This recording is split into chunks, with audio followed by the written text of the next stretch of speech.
কথা বলে বা এই ধরনের টিভিতে দেখিয়ে মানুষকে উত্তেজিত করার চেষ্টা করবেন না।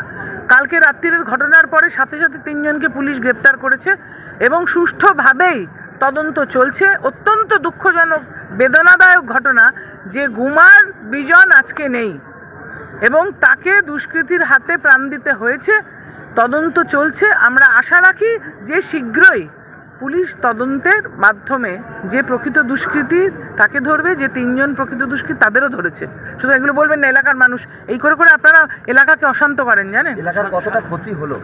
অপূরণীয় ক্ষতি হলো, কেননা বিজন ঘরে ঘরে পরিচিত, বিজন সবার কাজ করত, সবসময় মানুষের স্বার্থে। মমতা বন্দ্যোপাধ্যায়ের দেখানো পথে তার নেতৃত্বে আজকে 30 বছর সে রাজনীতি করছে এই এলাকায় এবং মমতা বন্দ্যোপাধ্যায়কে সে ঈশ্বর রূপে তার যে আদর্শ